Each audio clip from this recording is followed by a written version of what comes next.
Hi, I'm Billy Mitchell with FedScoop TV. Today I'm here with Rob Stein, Vice President of Public Sector at NetApp. How are you, Rob? Doing well, thank you. Absolutely. Today we're going to talk a little bit about federal IT, and the first thing I wanted to ask you is, in your mind, what are some ways that federal IT is affecting larger government enterprise? Sure. Well, there's a couple major trends going on.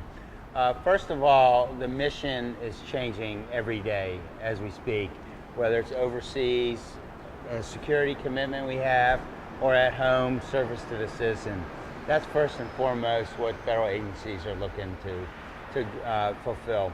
And there's multiple ways that they're doing that, but a couple big trends that I'm seeing is, number one, cloud computing. Cloud computing is very much here. It's been here for a while, but the trend that I'm seeing is agencies are looking at putting their enterprise applications into a cloud computing environment. So it's very important as they're looking at that. One of the key issues is, how are you going to control your data? So around cloud computing, a lot of folks want to put their compute and their storage and their networking in the cloud, but the big question is, how do I control my data after that? So secondly is data center consolidation. I think we're kind of in the next phase of that. And for agencies to really effectively respond to their changing mission requirements, they have to consolidate their IT. And within that, one of the new ways we see that federal agencies are doing things is they're buying integrated infrastructure, where already the pieces of the infrastructure, whether it's the servers, the networking, the software, the storage, they're all integrated together. They come fully supported. They simply can plug it in and play it, and then it can share that infrastructure for multiple federal tenants. Yeah, and one of the things that kind of goes hand in hand with IT and federal government these days is budget cuts. Seems like a lot of those things, data center consolidation or cloud, are just ways that are trimming some dollars off. And with that comes this concept, lowest price technically acceptable. Is there any worry that with that we're not getting the same quality IT? Sure.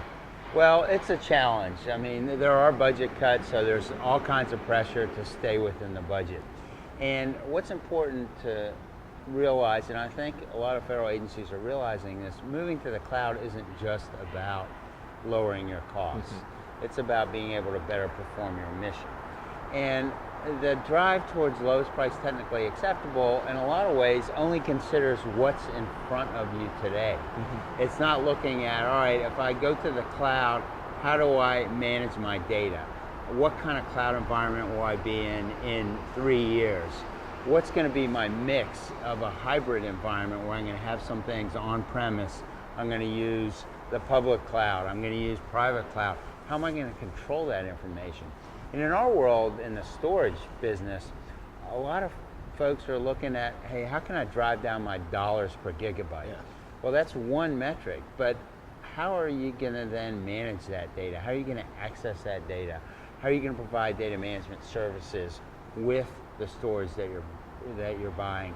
So we're looking at actually helping our customers move to the cloud by giving them a lot more value than what they're initially purchasing. Yeah. And hand in hand with that is the federal procurement process and procuring IT. Is there any way that you can think that the federal government can do a better job of making sure that procurement process is better so that the IT we're investing in is the best possible? Right. Well, there's a big transformation underway, and it doesn't happen overnight. And so no longer are CIOs of federal agencies building things. They're really becoming brokers of services. So the IT acquisition process needs to give our CIOs and federal agencies flexibility to acquire these services, to implement these services, to change the services if it does or doesn't meet the need. And all around that, from a data management perspective, they need flexibility. They need to be able to move their data from one service provider to the next, for example, and provide access to it with a single view, a data fabric, if you will. So those are considerations. Those are new concepts in the acquisition world, but those are definitely considerations. Absolutely. Well, that was all good stuff, Rob. That's all I have for you today. Thank you. It's been a pleasure chatting with you. Thank you. I'm Billy Mitchell. Thanks for watching.